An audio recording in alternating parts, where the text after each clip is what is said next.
부활하기를 축복합니다.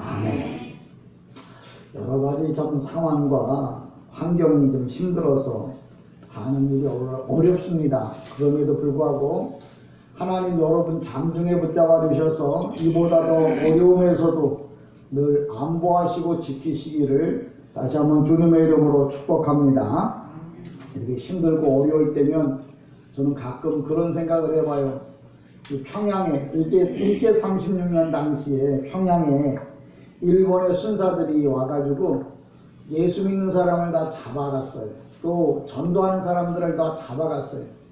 근데 그 중에 최권령 목사님이라고 하는 한 분이 일본이 그렇게 전도하지 말라고 예배하지 말라고 할 때 최권령 목사님 길에 다니면서 예수 천당 불신지옥, 당연히 경찰서 일본의 그 순사가 와서 잡아간 거예요. 그러면서 하는 말이 최권령 목사님을 이 형무소에 데리고 가갖고 때리면서 하는 말이에요. 너 우리가 하지 말라고 그랬지. 예수 천당 불신지옥 전도하지 말라고 그랬지. 그러면서 때렸어요. 한 대 때렸더니 최권령 목사님이 예수. 이미 그러네 그러면서 또 두 대를 때렸거든. 딱딱 때렸더니 예수. 10대를 때리면 예수 그러는. 그러니까 그 일본 선사가 아무리 때려도 예수밖에 안 하니까 물어본 거예요.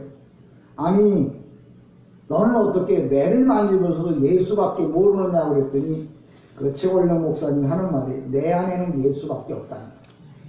그래서 때려봐야 예수밖에 안 나온다고 이야기를 해요. 그분이 평양에서 우리에게 큰 감동을 줬던 최권령 목사님. 우리가 이 땅에 살면서 상황이 어떻게 변하든지 간에 이보다 더 어렵고 힘든 상황이 온다고 해도 여러분 안에 예수만 있기를 주님의 이름으로 간절히 축복합니다. 오늘은 부활주일이에요. 근데 교회를 그렇게 다녔는데 부활절이 뭐냐 그러면 예수가 부활한 거라고 하고 그 다음에 할 말을 몰라요. 왜? 부활이 뭔지를 모릅니다. 좀 또 물어보면 결혼이 부활하는 거 그거 부활 아니냐고 그게 부활절이라고 이렇게 말을 하는 건 교인으로서 배워야 할 걸 안 배운 거예요. 부활이라고 하는 게 계란이 20일 지나서 병아리를 낳았다고 그걸 부활이라고 말하면 그건 부활은 아니에요. 그러니까 성경에서 말하는 부활은 절대 그렇지 않아요. 여러분이 하나님의 나라에 가서 부활이 뭐냐고 물어보면 병아리가 새끼 되는 거 계란이 새끼 되는 거 낳는 거 부활 아니에요? 이렇게 말하면 하나님이 여러분을 보시고 참 불쌍하게 여기실 거예요. 왜 그러냐면 부활이 뭐냐면 죽었다가 살아난 거라고만 말하는데 그래서 헬라어에 보면 부활이라고 하는 말을 아나스타시스 이렇게 돼요. 아나스타시스라고 하는 말은 아나는 뭐냐면 하나님 보좌에 스타시스는 뭐냐면 서 있다. 이 시스템에서 나온 거거든요. 이 말을 다시 합성해 가지고 우리가 아나스타시스 부활이라고 말하는데 이 의도하는 바는 뭐냐면 서서 하나님 보좌로 올라가는 것 그걸 부활이라고 말해요. 그러니까 여러분들도 누군가가 야 부활절이라며 근데 부활이 뭐야? 그러면 여러분이 부활? 알이 그 새끼 나는 거 병아리 까는 거 그렇게 얘기하죠. 부활 죽었다고 해서 그거 말고 성경에서 말하는 부활이 뭐냐고 물어보거들랑 여러분이 이렇게 말하셔야죠. 아나스타시스 그거 몰라도 괜찮아. 하나님 보좌를 향해 서서 올라가는 거. 다시 말하자면 주님 나라를 향하여 내가 지금 올라가는 거 그걸 부활이라고 말한다. 이렇게 이야기를 해줘야 하는 거예요. 성경에 부활에 대한 개념을 여러분 정확하게 알지 못하면 부활절을 1000번, 10,000번 지나도 의미가 없는 거예요. 누구 때문에가 아니라 나 스스로가 부활에 대한 생각도 없이 그냥 왔다가 자리만 대표놓고 가는 거예요. 하나님은 자리만 대표놓고 가는 자를 하나님 백성이라고 말하지 않아요. 하나님의 뜻이 무엇인지 알고 그 뜻대로 살아가는 자라야 하나님의 백성이라고 성경은 말하고 있습니다. 우리가 잘 아는 대로 성경에 보면은 이 부활에 대한 표현들이 참 다양하게 나타나요. 이 목사님들이 이따 가르쳐 주시겠지만 우리가 첫 번째로 볼 수 있는 게 창세기 5장 24절에 보면 에녹이 하나님과 300년을 동행하다가 하나님께서 데려가셨다 이렇게 말합니다. 거기 보면 아나스타시스가 떠요.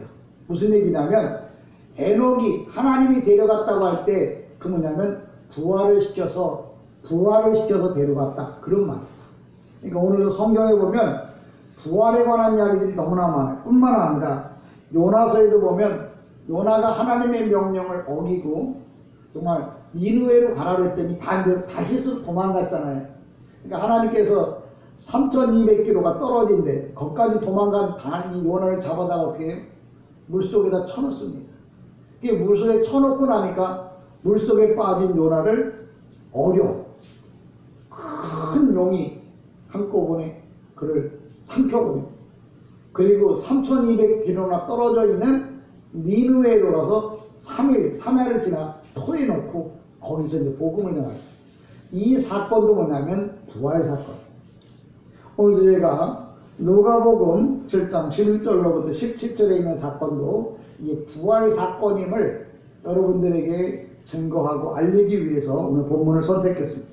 그 외에도 성경에 부활에 관한 다양성을 우리에게 많이 보여주고 있어요. 근데 눈이 있어도 보지 못하기 때문에 부활에 관한 이야기를 못합니다. 또 부활이 뭔지를 모르니까 부활을 설명할 수가 없는 거예요. 오늘도 저는 여러분에게 부활이라고 하는 게 무엇인가 본문을 통해서 설명해 보려고 합니다. 우리가 잘 아는 대로 11절에 보면 그 후에 예수께서 나인이란 성, 그러면 나인이라고 하는 말은 형용사라고 그랬죠. 행복한, 즐거운. 여러분 성경에 보면 아담과 하와가 있었던 동산이 뭐냐면 에덴이란 말도 뭐냐면 형용사예요. 행복하고 즐거운. 그러니까 행복하고 즐거운 동산 가운데 행복하고 즐거운 한 정원이 있었다. 그 민간데 히브리 말로 헬라어로다가 그 가든 그래요. 여러분들 그 가든에 가서 밥 먹는 거기가 뭐냐면 에덴 동산이에요. 그걸 이제 따다가 이제 가든 이렇게 표현을 한 건데 여러분들이 하나님 나라에 들어가려고 하면 바로 뭐냐면 여기 에덴 동산 즐거운 이 행복한 이런 그 성에 죽음이라고 하는 것이 찾아와요. 뭐냐면 스토리가 그렇잖아요. 나인성에 사는 그 엄마와 아들이 살았는데 그 아들이 뭐예요? 무슨 병에 의해 죽었는지 모르지만 아들이 죽은 거예요. 그래서 그 어머니가 뭐예요? 그 아들을 이제 장례를 치르기 위해서 이제 성 밖으로 나가는 사건이 오늘 본문에 기록되어 있습니다. 우리가 잘 아는 대로 이 나인이라고 하는 말이 오늘도 이스라엘 땅에 가면 내일이라고 하는 네인이라고 하는 이름으로 지금도 그 성이 그 지역이 있어요. 근데 거기 이제 어떤 것을 우리에게 주려고 하냐면 나인성 보통 이스라엘 백성들은 장례 때 사람이 죽으면 그냥 그날로 바로 장례를 치러요. 그냥 빨리 썩고 그래서 그날로 장례를 치른단 말이에요. 보통. 그러니까 이 과부는 특별히 과부라고 성경에 이렇게 말하는데 이 사람이 왜 과부냐 이렇게 물어보면 과부라고 그랬으니까 과부지 이렇게 말하면은 할 말이 없지만 이 성경에서 이 사람을 과부라고 말하는 이유가 뭐냐면 그 이스라엘은 장례를 상당히 중요하게 여겨요. 그래서 장례가 나면은 최소한도 피리 부는 사람이 몇 명이냐 또 장례를 위해서 울어주는 사람 그 돈을 주고 사는 거예요. 그러니까 돈을 가지고서 피리 부는 사람이 많고 또 울어주는 사람이 많으면 뭐예요? 그 집은 부자예요. 근데 가장 가난한 집도 최소한도 피리 부는 사람은 둘, 그 다음에 울어주는 사람, 호곡하는 사람은 하나 이렇게. 그러니까 예수님이 오늘 우리가 우리 성경에는 그런 부분이 안 나왔지만 이스라엘 백성들은 그걸 딱 보고 이 사람이 과부인지 아닌지를 알 수 있는 거예요. 왜? 그 당시 과부는 가난의 상징이었거든요. 그러니까 이 아들과 이 어머니만 남았다는 게 과부잖아요. 그걸 보고 과부라고 말하는 게 아니고 장례를 치르는 모습을 보니까 이 사람은 가난한 사람이고 그 당시에 가난했다 그러면 너무 가난하면 과부 외에는 그렇게 장례를 치를 수가 없는 거예요. 그러니까 여러분들이 눈이 있어도 보지 못한다는 말은 뭐냐면 성경에 이렇게 과부라고 말했는데 이 사람이 왜 과부냐고 물어보면 답할 방법이 없잖아요. 그러면 뭐예요? 성경을 올바로 이해하지 못하는 거예요. 그러니까 오늘도 본문에 보면 성문에 가까이 이르렀을 때, 보면 우리가 잘 아는 대로 이스라엘은 성문을 중심으로 해서 문화가 형성되어져요. 그래서 성문은 뭐냐면 모든 사람들이 모이는 공적 광장이에요. 근데 그 성문 안쪽으로다가는 살아있는 사람이 살고, 성문 바깥에는 뭐냐면 무덤이 있어요. 그러니까 죽은 사람이 사는 거죠. 그러니까 오늘도 우리 인생에 보면 예수가 내 안에 있으면 나는 살아있는 사람이요, 내 마음에 예수가 없으면 나는 뭐예요? 죽은 사람이라고 하는 말을 합니다.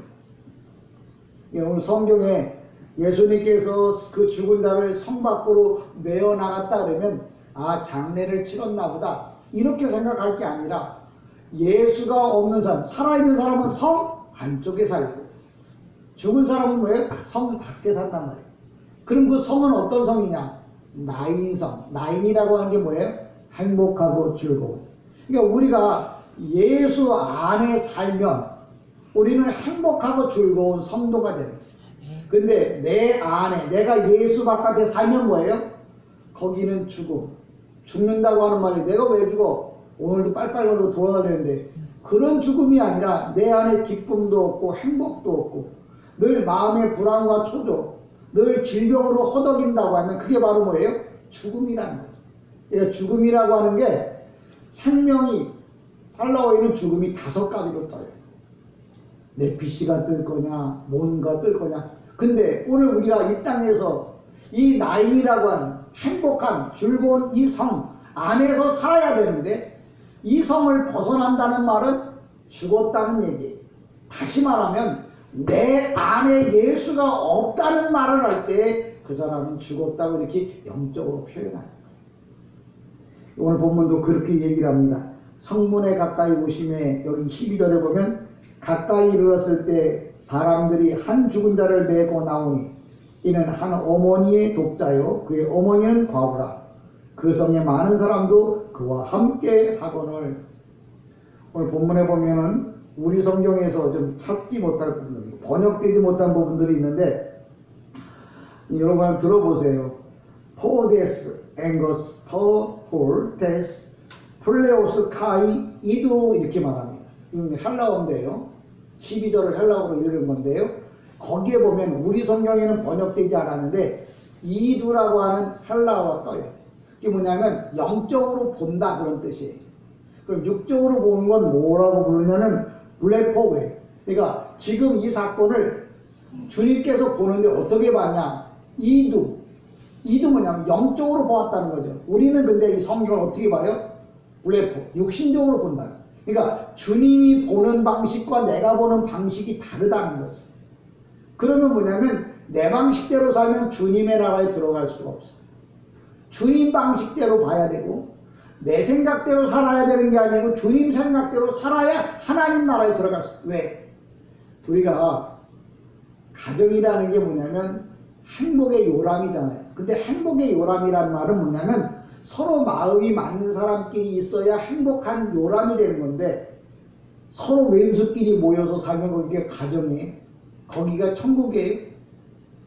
사람들이 말하잖아요. 서로 마음이 맞지 않으면 거기 지옥이라.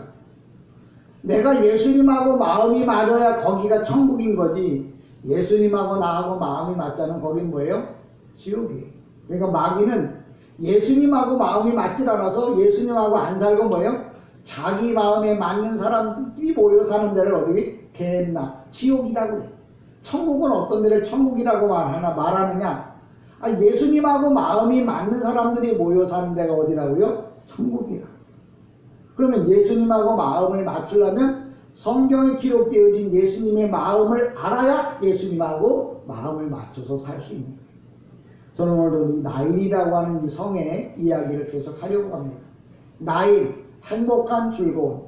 성 안쪽에서는 행복과 즐거움이 있지만 성 밖을 떠나면 뭐예요? 슬픔, 고통, 죽음, 외로움, 징고, 무서움, 이런 것들이 있는 거예요. 그러니까 오늘도 주님께서는 어떻게 하시는가 하면, 지금 나인성에 살고 있던 한 젊은 청년을 어둠으로 가려고 할 때 그 어둠을 막아서서 다시 뭐예요?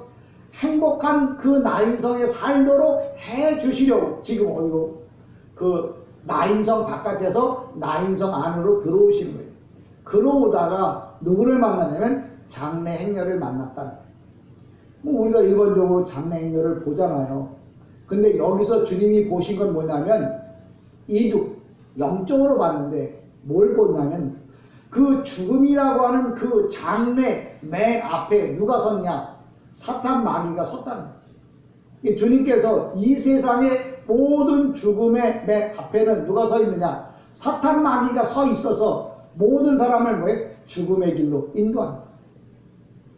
여러분이 근데 주님께서는 뭐예요? 그 죽음의 길에 맨 앞에 서 있는 사탄 마귀를 뭐예요? 가로막고 서서 그 죽음 속에 있는 자들을 뭐예요? 사탄을 내어 쫓고 그 죽음 속에 있는 자들을 뭐예요? 생명으로 인도해서 다시 어디? 나인성에 살도록 한 사건이 오늘 본문의 사건. 이 얘기는 무슨 얘기냐면 주님이 보시는 건 뭐냐면 세상의 환경이 아니에요. 그 죽음이라고 하는 일례적인 걸 보는 게 아니라 죽음을 만든 존재, 바로 뭐냐면 사탄 마귀를 보시고 그 사탄 마귀를 내어 쫓을 때 죽음이라고 하는 것이 뭐예요? 생명의 부활로 바꿔진다는 사실을 알았다는 거죠. 주님이 오늘도 여기서 보았다 할 때 이두라고 하는 말을 쓰는 이유는 뭐냐면 내가 영적으로 보니까 이 젊은이의 죽음은 결국 누구에 의하여 이루어졌냐면 사탄과 마귀에 의하여, 마귀나 사탄이나 같은 용어입니다. 마귀는 중국 문화권에서 쓰는 거고요.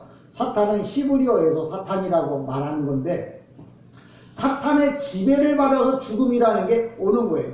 오늘 성경 여러분 본문에도 보면 많은 사람들이 그 유대인들은 특히 이 뭐냐면 장례나 장례 절차의 무덤 같은 걸 만지지 않아요. 왜 그러냐면 이 무덤이나 죽음이라고 하는 건 뭐에 오냐면 죄로 말미암아 온다고 다들 알고 있었어요. 그래서 어떤 누구도 무덤에 가까이 가지도 않으려고 그러고 무덤을 뭐예요? 죽은 자를 만지려고 하지도 않는 거예요. 우리가 예루살렘에서 여리고로 내려갈 때 강도 만난 자를 보셨죠. 근데 레위인들이 바리새인들이 지나갈 때 아무도 손을 안 댔어요.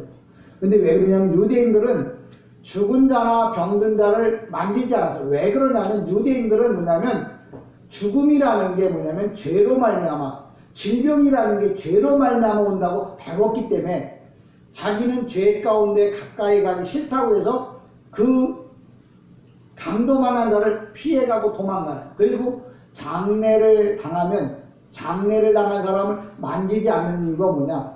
이 사람은 죄로 말미암아 죽었기 때문에 만약에 내가 그 관에다 손을 대면 나도 죄로 물들까봐 그래서 관에다 손을 대지를 않는 거예요.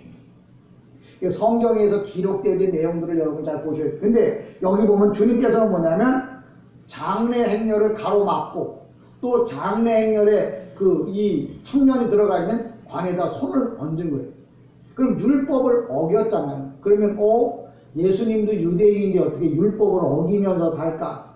근데 우리는 항상 예수님을 어떻게 보냐면 예수님을 사람으로 보는 거예요. 그런데 여러분 성경에서 예수님을 누구라고 말하냐면 그는 뭐예요? 모든 만물을 만드시고 모든 죄를 사할 권세가 있는 만왕의 왕, 바로 만주의 주가 되신다는 사실을 성경에서 보라고 이렇게 성경을 기록해 놓은 거거든요. 그러니까 내가 아무런 문제가 없어. 그럼 난 그보다 능력이 있는 거예요. 그러니까 이 율법에 얽매이지 않고 세상 사람들은 율법에 얽매여서 관을 못 만지는 거예요. 근데 예수님은 죽은 사람의 관을 만졌다는 말은 율법을 넘어서는, 율법을 만들어서 율법을 다스리는 권세가 있는 바로 하나님, 예수님의 하나님의 아들 예수 그리스도임을 성경이 보여주고 있는 거거든요. 근데 그걸 우리가 블레코 육신의 눈으로 보니까 이게 무슨 소리인지를 몰라요. 근데 영적 이두나 또는 호랑으로 본다면 이분은 바로 뭐예요? 율법을 넘어서 죽은 자를 살릴 수 있는 부활의 주님이라는 걸 우리가 보고 들어야 합니다. 그러니까 우리가 왜 예배당에 나와서 뭘 배우느냐고요. 주님은 뭐예요? 죽음의 권세를 이기실 수 있는, 죽음의 권세는 뭐예요? 생명으로 바꿀 수 있는 그분을 우리가 부활주일에 알고 배워야 되는 거예요. 계란 삶아갖고 나눠줬다고요? 떡 만들어갖고 떡 같이 먹었다고 그게 부활줄이야. 내가 지금 믿고 있는 예수님, 내가 예배를 드리고 있는 그분은 누구예요? 세상에 어떤 것도 다 능히 이기실 수 있는 바로 그분이란 거예요. 어떤 분이 텔레비전에 나와서 그런 얘기를 했다고 해서 못 들었어. 만약에 예수님이 이럴 때 오시면 예수님은 어떻게 하셨을까? 그렇게 누가 질문을 하더라고요. 하셨대요. 근데 만약에 예수님이 이 땅에 오셨다면 바로 뭐냐면 코로나를 뭐예요? 다 없애버리고 모든 사람에게 자유를 주실 줄 믿습니다. 예수님이 바로 사람이 아니고 누구예요? 하나님이시잖아요. 그러니까 사람은 이 코로나의 문제를 해결할 수 없지만 예수님은 뭐예요? 코로나의 문제를 능히 해결할 분이라는 거예요. 오늘도 죽음의 문제, 코로나보다 더 무서운 게 뭐예요? 죽음이잖아요. 이 죽음의 문제를 해결할 수 있는 분이 바로 누구라고요? 예수 그리스도라고 오늘 성경은 우리에게 가르쳐 주고 있는 거예요. 그럼 우리는 이런 예수를 배웠고 알았잖아요. 그럼 나는 그럼 부활주일에 그러면 어떻게 해야 하느냐? 그게 성경이 우리에게 제시하는 바인데 여러분 잘 보세요. 부활한 후에 17절에도 보면 10절 그렇게 말해요. 예수에 대한 이 소문이 온 유대와 사방에 두루 퍼지니라. 이 말은 아니 발 없는 말이 천리를 간다고 하지만 그래도 전해주는 사람이 없는데 어떻게 이 소문이 퍼지겠냔 말이에요. 무슨 소문이에요? 아 예수가 죽었던 자를 살렸다고 부활의 주님이라고 하는 얘기가 온 유대에 떠졌기 온 유대 땅에 퍼졌다고 하는 말은 누가 전해준 사람이 있으니까 그 얘기가 퍼졌다는 얘기잖아요. 그럼 성경이 우리에게 주는 교훈은 뭐예요? 예수님이 죽었던 자를 살리신 부활의 주님이라는 걸 세상에 나가서 전해주라고 그거 할 수 있는 사람 그렇게 하는 사람이 부활의 주님을 맞이하는 사람 그게 부활의 주인이고 부활의 성도라는 거예요. 근데 나는 부활주일날 교회 갔다 왔다고 부활절을 지난 게 아니에요. 아 부활은 어디서 부활하는? 죽음에서 부활하는 거예요. 그럼 죽음에서 내가 부활을 했어요. 그럼 부활한 나는 어떻게 해야 하느냐? 이 사실을 세상에 다니면서 내가 알고 있는 사람들에게 예수님이 부활하셨어. 예수님이 부활한 게 아니고 예수님은 뭐예요? 죽음에서 부활시킬 그런 전능하신 하나님이라고 하는 걸 알려주고 전해주고 보여주는 것이 바로 왜 성도라는 거예요. 여러분이 부활주일날 예배 드리러 왔어. 나 오늘 예배 잘 보고 왔다고 그게 예배. 여러분 뭘 들었어요? 하나님의 음성 들었잖아요. 아 예수님은 바로 누구라고요? 율법이나 세상의 법을 넘어서 모든 죽음도 해결할 수 있는 능력 전지전능하신 창조주라. 이게 그걸 뭐예요? 내가 보았단 말이에요. 언제 봤는데? 목사의 말을 통해서 여러분 보았잖아요. 그럼 여러분이 보고 저 말은 진짜 믿을 만한 말씀이야. 나는 믿어. 그리고 여러분 아멘 했다면 본 거예요. 그걸 영적으로 뭐예요? 이두 또는 호라호라. 그럼 내가 하나님이 창조주시고 죽음을 이기시는 분이라는 걸 내가 보고 믿었다면 이거 그냥 나 혼자만 보고 믿을 것이 아니라 나가서 뭐예요? 전환하고. 여러분 부활절의 참된 의의가 뭐냐? 부활의 주님을 그 주님은 어떤 주님이에요?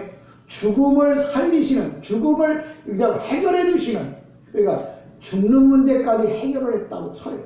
그럼 코로나 문제를 해결 못할까요? 내 인생 가정의 문제를 해결 못할까요? 내 앞날의 문제는 주님이 해결 못할까요? 왜? 죽음이라고 하는 문제보다 세상에 더 큰 문제는 없잖아요. 그러면 죽음의 그 큰 문제를 해결한다면 자잘보라 한 모든 문제는 다 뭐예요? 능히 하실 분이라는 거죠. 그럼 여러분이 부활주일에 그 주님을 만났어. 그럼 여러분은 부활주일에 그 주님을 만난 주님은 어떻게 해야 하느냐? 나가서 전해야 돼요. 우리 주님은요 코로나가 아니라 죽었던 사람도 살리는 분이셔요. 여러분의 인생에 문제가 있으면 예수께 오세요. 예수께 가보세요. 예수 믿으세요. 라고 복음을 전해줘야 해요. 이게 진정한 부활의 아침 주님을 맞이하는 우리들의 모습입니다. 부활주일이라고 해갖고 뭐가 부활? 예수님 부활. 예수님이 부활. 예수님은 죽어본 적이 없습니다. 할렐루야. 예수가 부활했다 그러니까 예수님이 죽은 적이 있었는데 아니요. 예수님은 I am that I am. 나는 항상 뭐예요? 존재하는 거예요. 죽음이라는 게 없어요. 근데 육신을 입고 왔던 그분이 뭐예요? 이제 다시 뭐예요? 부활한, 우리들이 부활이라고 하는 걸 설명하고 알려주기 위해서 부활의 사건을 만든 것뿐입니다. 저 여러분이 이 땅에 사는 동안에 정말 부활이라고 하는 말, 주님은 죽음도 해결하시는 분이라는 걸 아는 것. 부활이 뭐냐고 묻거들랑, 우리 주님은, 예수님은 죽음도 살릴 수 있는 그런 주님이라는 걸 내가 알고 그걸 전할 줄 알아야 여러분은 뭐예요? 부활의 성도인 거예요. 그러니까 나는 왜 부활절을 어떻게 지내느냐? 은혜롭게 성찬 예식하며 잘 보냈어. 그게 아니고 예수에 대한 분명한 말씀을 내가 깨달으면 그게 바로 뭐냐면 부활. 오늘 저 여러분이 이 땅에 사는 동안에 하나님 앞에 설 때 부끄러움 당하지 않으려고 하면, 내가 하나님 뜻대로 살아보려고 하면 어떻게 살아야 하는지 정확하게 이해를 해. 그걸 또 어떻게 설명하느냐면 13절에 보면 주께서 과부를 보시고 불쌍히 여기사 울지 말라 이렇게 말하는데, 여기서 주라고 하는 말은 헬라어로 큐리오스라고 해요. 큐리오스. 근데 그 큐리오스가 앞에 헬라어에 보면 정관사로 큐리오스, 그러면 그냥 큐리오스 그냥 보통 주인, 그냥 사장님 그래요. 근데 만약에 회사에서 사장이 많잖아요. 큰 그룹에. 근데 그 그룹에 앞에 정관사가 붙어 있는 그 사장이라고 하면은 그 회사의 회장이에요.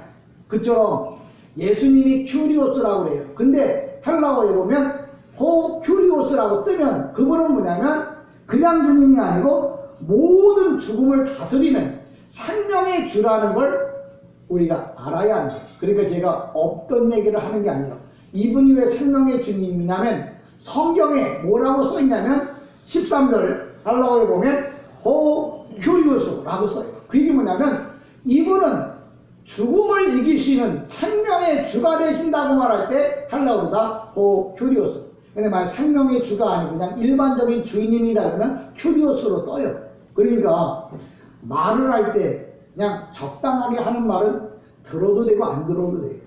근데 내가 분명히 말하는데 꼭 반드시 정령 요건 해야 된다라고 말하면 뭐예요? 안 하면 뭐예요? 죽이는 거예요. 내가 부활절을 왜 맞이하느냐면 이 주님이 뭐라고 말하냐면 내가 죽음을 이기는, 죽음의 권세를, 죽음을 해결하는 그런 전능한 하나님이라는 걸 너가 듣고 나가서 꼭 전하라고 우리에게 부활의 아침을, 부활절을 우리에게 주신 거예요. 여러분이 부활절을 맞이했다고 하는 말은 다른 말로 말하면 부활절 예배를 드렸다는 말이 아니고, 우리 주님은 부활의 주님, 죽음을 이기시고 생명의 주로 내게 오신 것을 많은 사람들에게 가서 알리라고. 그래서 부활절 아침, 부활주일을 만들어. 부활주일 예배를 드렸어도 여러분들이 나가서 예수님은 죽음을 이기시는 부활의 주님이라고 나가 전하지 않는다면, 말하지 않는다면 그냥 부활절 예배를 드리러 보러 온 것뿐이지 부활절 예배를 드린 것은 아니다. 저와 여러분이 이 땅에 사는 동안에 정말 하나님을 불쌍히 하나님께서 우리를 긍휼히 여기신다는 말은 하나님의 말씀을 정확하게 알고 그 말씀을 실천하는 거예요. 효자가 뭐예요? 엄마가 한 얘기 허투루게 듣지 않고 그걸 지키는 걸 뭐라고 해요? 효자라고 그래요. 여러분 하나님의 백성이면 하나님의 전하신 말씀을 뭐예요? 헛되게 듣지 않고 들은 말씀을 나가서 뭐예요? 전해주는 거예요. 물론 내 말을 듣고 그가 지키든 안 지키든 그건 내 책임이 아니에요. 내 책임은 어디까지냐? 예수님이 죽음의 권세를 해결하는 전능자세요. 창조주세요. 그분을 믿어야만 내가 뭐예요? 우리가 천국 갈 수 있어요 라고 전도하고 복음을 전해요. 이게 바로 부활주일의 아침이라는 거죠. 오늘 본문에 있는 내용들을 좀 다 정리하면 이렇습니다. 16절에도 보면 그렇게 말해요. 뭐라고 말하냐면 모든 사람이 두려워하며 하나님께 영광을 돌려 이르되 큰 선지자가 우리 가운데 일어나셨다 하고, 또 하나님께서 자기 백성들을 돌아보셨다, 이렇게 돌아보셨다고 하는 말, 이 말은 헬라어로는 에피스캠토마라고 하는데 이게 무슨 얘기냐면 의사가 이제 환자를 치료할 때 쓰는 용어예요. 그러니까 환자가 지금 병들어 있단 말이에요. 그 병들어 있는 환자를 왕진 가가지고 그 환자를 돌아보는 것처럼 하나님께서는 하나님의 백성들을 뭐예요? 아주 그 의사가 그 왕진 가가지고 그 환자를 정말 구체적으로 이렇게 살피고 돌아보는 것처럼 하나님께서는 당신의 백성들을 이렇게 뭐예요? 구체적으로 찾아가서, 그러니까 병원에 오는 게 아니고 왕진이란 말은 뭐냐면 의사가 찾아가는 거잖아요. 이게 그냥 뜨는 단어가 아니잖아요. 우리가 이 땅에 살 때 주님께서 뭐예요? 하늘 보좌를 버리시고 이 땅에 오셔서 우리가 병들어 있는 영혼이잖아요. 죄에 병들어 있고 세상에 병들어 있는 우리들을 찾아오셔서 뭐라고요? 에피스 컵 토마. 의사가 돌본단 말이에요. 왜? 병들어 죽지 말라. 죄로 지옥 가지 말라. 의사가 구체적으로 돌보는 것처럼 주님은 우리를 돌보신다는 말을 하는 거예요. 그러니까 여러분이 나가서 전할 때 예수님은요, 의사가 왕진 가서 그 환자를 돌보는 것처럼 우리를 돌보시는 분이에요. 여러분의 인생에 병들어 있는 문제가 있다면 내가 아프다 그러면 의사한테 얘기 다 해야 되잖아요. 그럼 의사가 그 문제를 해결해 줄 거 아니에요. 여러분의 인생에 문제가 있을 때 주님께 모든 일을 이야기하시고 기도하란 말이에요. 고백하란 말이에요. 말하란 말이에요.